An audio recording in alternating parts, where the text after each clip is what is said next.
তো ভাই লোক আপোনালোকে যদি 125 চিচিৰ এখন বহুত ধুনীয়া ভাল মাইলেজ থকা আৰু ভাল ভাল অফাৰ থকা স্কুটি ল'ম বুলি ভাবি আছে তেতিয়াহ'লে এই ভিডিঅ'টো এবাৰ ভালকৈ চাই লওক কাৰণ আজি আমাৰ গোৱালপাৰাৰ ভালুকডুবিত অৱস্থিত এম্বাৰ খণ্ডাত মুকলি কৰা হ'ল ধামাকা অফাৰৰ সৈতে এখন দামদাৰ স্কুটি আৰু এই স্কুটিখনৰ নাম হৈছে হণ্ডা ডিঅ 125 এক্স এডিশ্যন আৰু সন্মুখত যেহেতু ঈদ আৰু বিহু আহি আছে গতিকে এই স্কুটিখন আপোনালোকে জিৰ' ডাউন পেমেণ্টত 5 বছৰৰ দীঘলীয়া কিস্তিৰ সৈতে ল'ব পাৰিব বাকি ইয়াৰ লগত আৰু বহুতো স্পেচিয়েল গিফ্ট থাকিব আৰু এটা কথা হয়তো আপোনালোকে গম নাপায় মানে হণ্ডাৰ যিকোনো বাইক বা স্কুটিত 10 বছৰৰ ইঞ্জিন ৱাৰেণ্টি থাকে বাৰু এতিয়া কথাটো হ'ল আপোনালোকে যদি এই অফাৰৰ সুযোগ ল'ব বিচাৰে তেতিয়াহ'লে অহা 20 এপ্ৰিলৰ ভিতৰত এই স্কুটিখন ল'ব পাৰে বা বুক কৰিব পাৰে আৰু অধিক জানিবলৈ স্ক্ৰীনত এটা নাম্বাৰ আহি আছে এই নাম্বাৰটোত কল কৰি ল'ব পাৰে বা আমাৰ গোৱালপাৰাৰ ভালুকডুবিত যোনখন নিৰ্মলা হস্পিটেল আছে তাৰে একেবাৰে কাষতে এম্বাৰ হণ্ডাৰ শ্বৰুমটো আছে তো ইয়ালৈ আহি গ'লে বেছি ভাল হৈ যাব বাৰু এতিয়া আপোনালোকক হণ্ডা ডিঅ 125 এক্স এডিশ্যনত কি এনেকুৱা এক্সপেক্টেড আছে বঢ়িয়াকে দেখুৱাই দি আছো চাই থাকিব তো প্ৰথমতে আপোনালোকক জনাব বিচাৰিছো কিলেছ ফেচিলিটিৰ বিষয়ে মানে চাবি নোহোৱাকৈ আপোনালোকে স্কুটিখন লক আৰু আনলক কৰিব পাৰিব আৰু লগতে পকেটত চাবিটো ৰাখিলে আপোনালোকে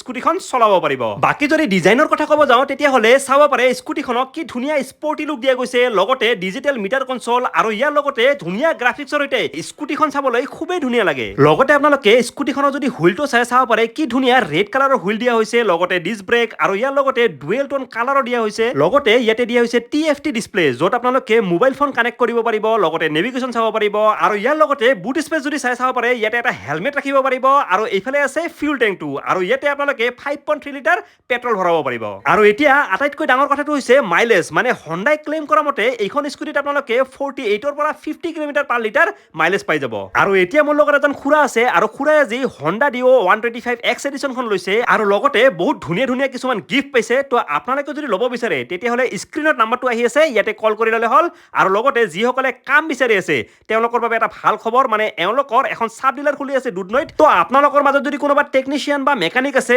সেলছ এক্সিকিউটিভ আছে বা কোনোবাই ৰিসেপশনিষ্টৰ কাম কৰিম বুলি ভাবি আছে তেতিয়াহ'লে কল কৰি ল'লে হ'ল বাৰু এতিয়া আমি গৈ আছো আগিয়া মানে আগিয়াটো এওঁলোকৰ এখন ব্ৰাঞ্চ আছে মানে আগিয়াৰ পৰা লক্ষীপুৰ যোৱা যোনটো ৰাস্তা আছে একেবাৰে তিনিআলিৰ লগতে আপোনালোকে যদি চাব পাৰে এম্বাৰ হণ্ডাৰ শ্বৰুমখন আছে তো আপোনালোকে যদি ইচ্ছা কৰে হণ্ডাৰ বাইক বা স্কুটি ইয়াৰ পৰা বঢ়িয়াকে ল'ব পাৰিব বাৰু এতিয়া আমি গৈ আছো কৃষ্ণাইৰ ফালে মানে কৃষ্ণাইত এওঁলোকৰ আন এখন ব্ৰাঞ্চ আছে তো তাৰ লোকেশনটো বঢ়িয়াকে দেখুৱাই দি আছো যাতে আপোনালোকৰ আৰু অলপ সুবিধা হৈ যায় বাৰু ফাইনালি আহি পালো কৃষ্ণাই আৰু এই এৰিয়াখিনিক আৰিমাৰা বুলি কোৱা হয় মানে আৰিমাৰাত যোনটো মাহিন্দ্ৰা শ্বৰুম আছে মাহিন্দ্ৰা শ্বৰুমৰ ঠিক অপজিটে যদি চাব পাৰে এম্বাৰ হণ্ডাৰ শ্বৰুমখন আছে তো ইয়াৰ পৰা আপোনালোকে হণ্ডাৰ বাইক বা স্কুটি বঢ়িয়াকে ল'ব পাৰিব আৰু এটা ভাল খবৰ মানে কোনোবাই যদি এম্বাৰ হণ্ডাৰ সাব ডিলাৰ ল'ম বুলি ভাবি আছে তেতিয়াহ'লে মেঘালয়ৰ ৰংজেং বাজেংডবা তুৰা মেন্দিপথাৰ ইত্যাদি ঠাইত সাব ডিলাৰ দিয়া হ'ব তো আপোনালোকে যোগাযোগ কৰিব পাৰে বাকি দুধনৈ ব্ৰাঞ্চৰ কথাটো অলৰেডি কৈছোৱে যদি আপোনালোকে তেনেকুৱা কিবা কাম কৰিম বুলি ভাবি আছে তেতিয়াহ'লে স্ক্ৰীনত আহি থকা নম্বৰটোত কল কৰি ল'লে হ'ল ধন্যবাদ।